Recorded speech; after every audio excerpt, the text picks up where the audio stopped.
hope you're all following the videos. And previous video we discussed about the simple permanent tissues, and I'm going to continue the lesson, the same thing, that is the permanent tissues. Today we are going to discuss about the complex permanent tissues. Complex permanent tissues.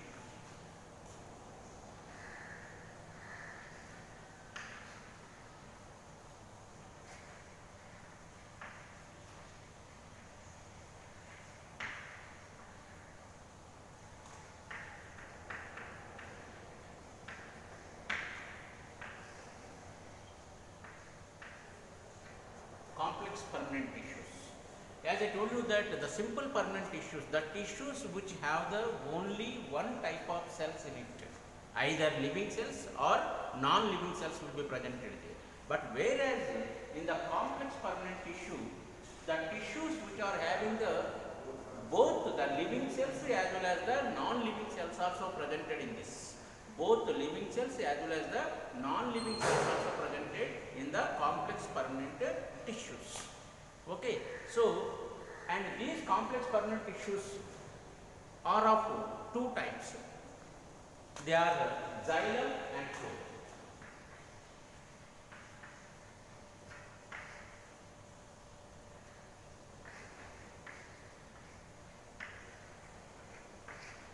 Xylem and phloem, these are the two complex permanent tissues. These two together called as vascular bundles. Vascular bundles means here these are the tube-like structures where they carry the materials in the form of liquid state and semi-liquid state. So these like a water tubes. The xylem vessels, xylem is looks like a water tubules. Even phloem also like a water tubules. That's why these are the tubes-like structures. That's why these are all also called as, these together called as xylem and phloem together called as vascular bundles. Okay, and here xylem conducts the water and minerals from the root system to the aerial parts of the plant, that is leaf system of the plant. Okay, let us learn what are the structure of the xylem, what are the elements are presented in the xylem and in the phloem, that we are going to discuss. First of all, we will go for learning about the xylem.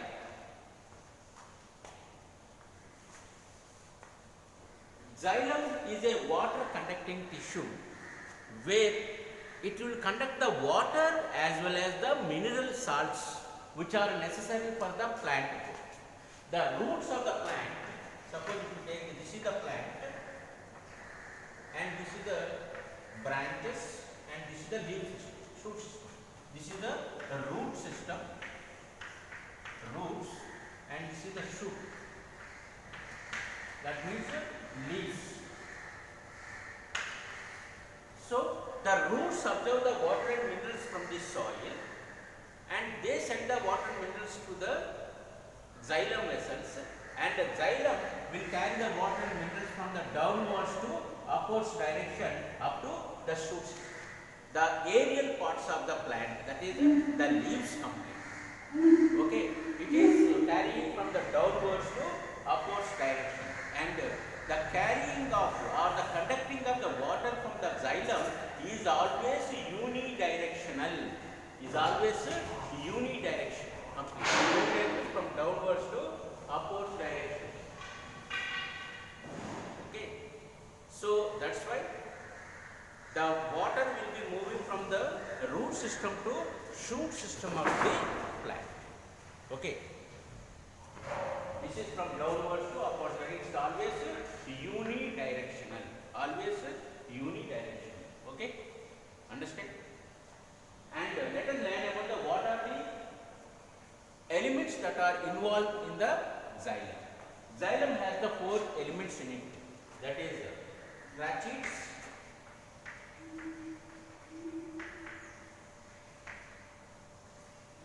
xylem vessels,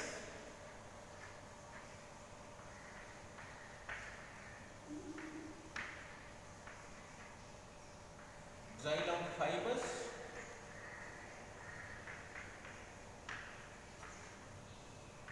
and xylem parenchyma.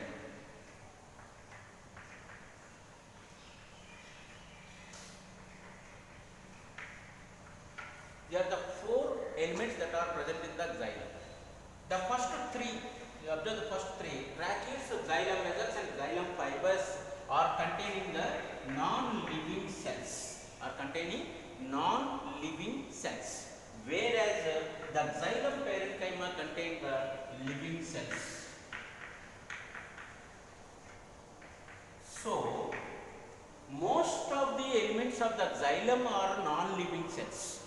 Most of the cells or most of the xylem elements are having the non-living cells, so that xylem is a complex permanent tissue having non-living cells but conducting the water from the root system to shoot system. Okay, it's also said to be the xylem is a non-living water conducting complex permanent tissue. I repeat once again, xylem is a non-living water conducting complex permanent tissue.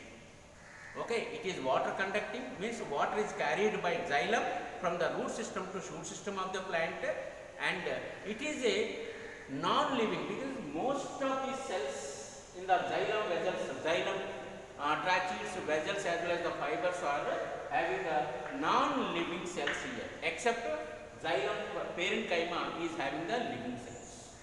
Okay, that's why most of them are non-living cells, so that xylem is a non-living tissue, non-living water conducting complex permanent tissue. Let us see tracheates. They are the long tube-like structures, hollow tube-like structures through which water is moving in a waves manner from downwards to upwards direction. Vessels, xylem vessels also long tube-like structures, but when compared to the diameter of the xylem tracheates, these are very much thin diameter, less diameter is presented here.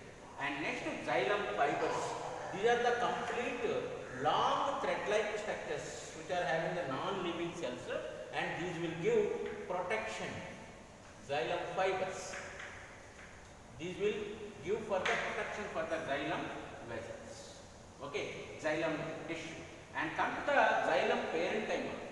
This is a kind of cells which are completely living cells, and this is for storage of water temporarily.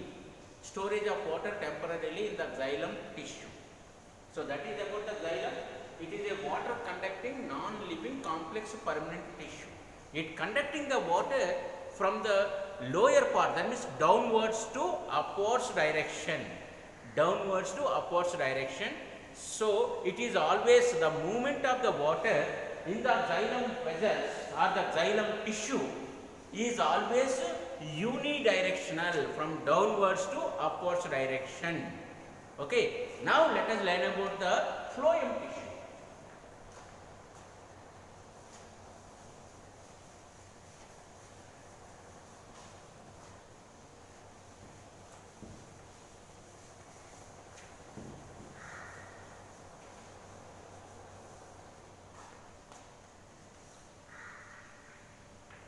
Phloem tissue.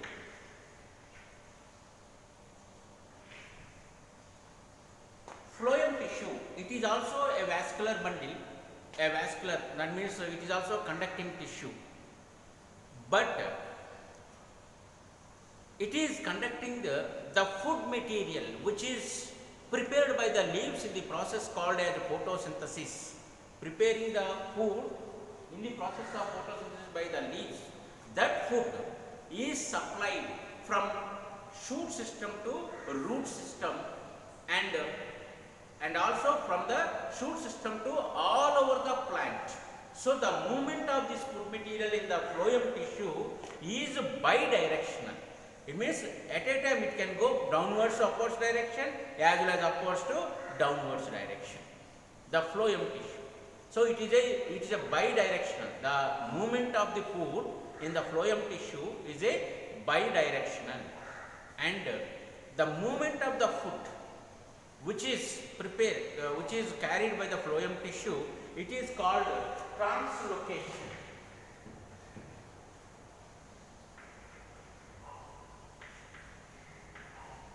The movement of the food in the phloem tissue is called as translocation. The movement of water and minerals in the xylem tissue is called as ascent of sap. This is xylem and this is phloem. Again, I repeat, the movement of the food material from the shoot system to all the body parts through the phloem is called as translocation, and the movement of water from the root system to shoot system of the plant in the xylem is called as ascent of sap. Okay, and let us see what are the elements that are involved in the phloem tissue. In this also there are 4 elements are involved in the phloem tissue. Let us see. Sieve tubes,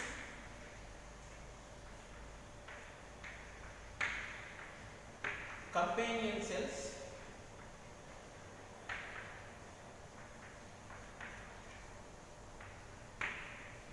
phloem parenchyma,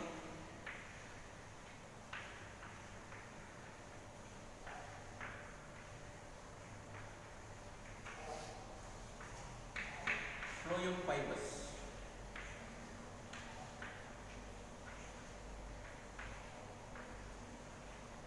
These are the 4 elements that are involved in the phloem tissue. In the first 3, when you observe the first 3 are containing completely living cells. Sieve tubes, companion cells and the phloem parenchyma are containing the living cells completely, and whereas the phloem fibers are non-living cells. Phloem fibers are non-living cells. So phloem fibers always supportive and protective to the phloem tissue, and whereas the sieve tubes are the long tube-like structures, though they are the living cells also, but they lack the nucleus. Nucleus is completely absent in the sieve tubes. But even though we say that as a living cell only, why? Because it is completely complementary to the second one, that is companion cells. The companion cells and the sieve tubes are originated from the same place and involved in the same function.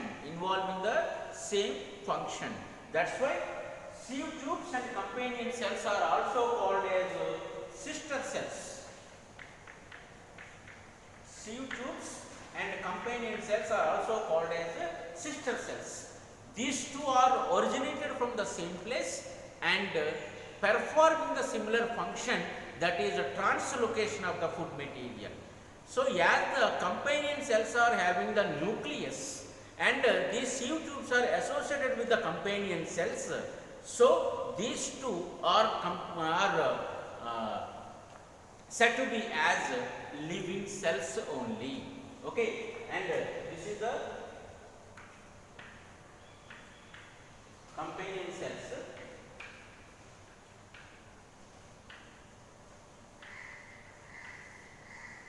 These are the sieve tubes.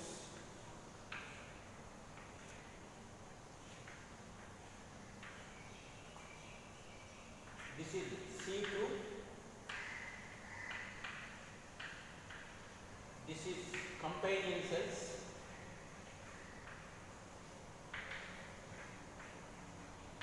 And here an horizontal plate-like structure is presented there. This is called sieve plate, which separate all the waste material from the food. Okay, and the food is passing through the sieve tube, and here it is filtered in the sieve plate. Is filtered, and filtered one continuously moving forward and entering into all the body parts of the plant. This is the sieve tubes and companion cells. These two work together, complementary to each other. That's why these two are also called as sister cells, because they are originated from the same place and they are performing the similar function. And whereas phloem parenchyma, it is also having the living cells, and these cells are very much thick walled, and these are also associated with the companion cells. And these major function of the parenchyma cells is storage of food material temporarily in the phloem tissue. Storage of food material temporarily in the phloem tissue, that is done by the parenchyma. It is also living cells. So sieve tubes, companion cells, phloem parenchyma are having the living cells, and phloem fibers, these are having the non-living cells and the protective in nature. Okay, so because of the most of the cells in the phloem tissue are living cells, so phloem tissue is a living complex permanent tissue which conduct the food material. It means that phloem tissue is a food conducting tissue, non-living, food conducting, living, and food conducting, living, complex permanent tissue. Phloem tissue is a food conducting, living, complex permanent tissue. Okay. Xylem is the water conducting, non-living, complex permanent tissue. Phloem is the food conducting, living, and complex permanent tissue. Okay, and these two, xylem and phloem, are very important for the plant, where it gets the water as well as the mineral salts from the xylem, and the food is supplied. What is the food is prepared by the plants, that means in the leaf system, that will be supplied to all the body parts for the metabolic activities. So xylem and phloem compulsory in the plant body.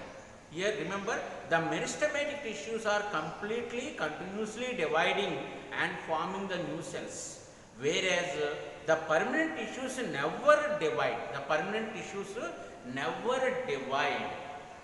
Okay, the cells that are present in the permanent tissues never divide at all.